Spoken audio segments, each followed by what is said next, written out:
This article was from the when John Howard and John Heron were in office.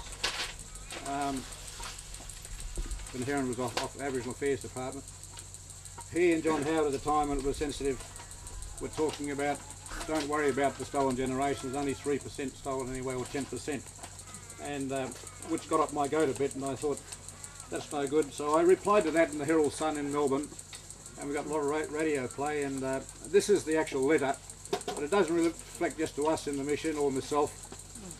The letter's about us having a say in the press when we don't have a say, and this was the letter, and got a response from it, which reflects to everybody around Australia.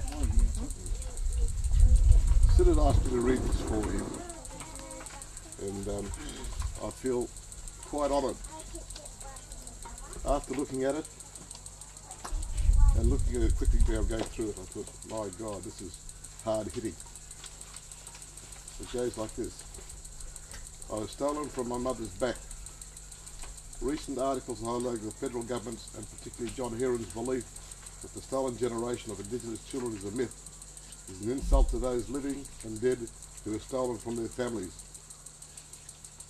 I was stolen from my Aboriginal mother's back at the age of 3, simply because I had a half-caste father, making me a half-caste and ripe for breeding out my colour. I was taken, as were hundreds of other Indigenous children, to a sorting out place, then deposited at Roland's Native Mission in Western Australia.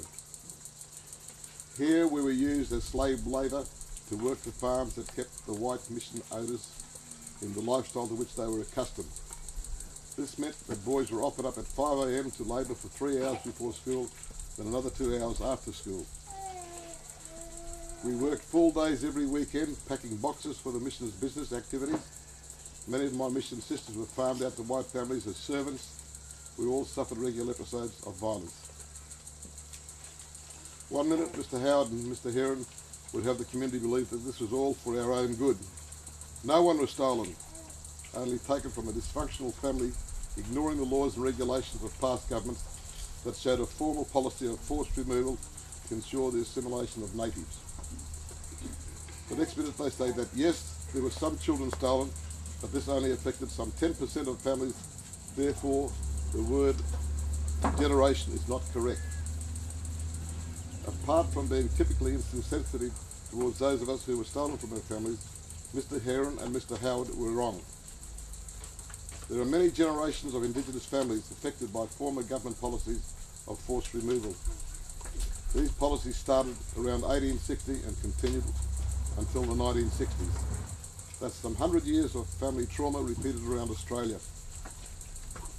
Every Indigenous community that has been affected is trying to deal with the effects on families and individuals. This latest dose of Heron and Howard's ignorance and white halo views of our past shows they do not have what it takes to recognise past mistakes, accept the truth and validate the pain that our Indigenous communities deal with today as a result of government policies over many generations. Every other Western country with Indigenous communities who have suffered as a result of white invasion has formally apologised for the past. They have formed treaties with these communities, worked with them to address the social, financial and spiritual disadvantage.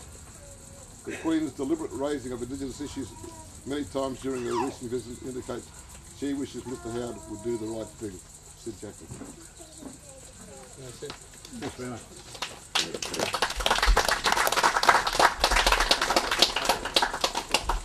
Thanks, Phil.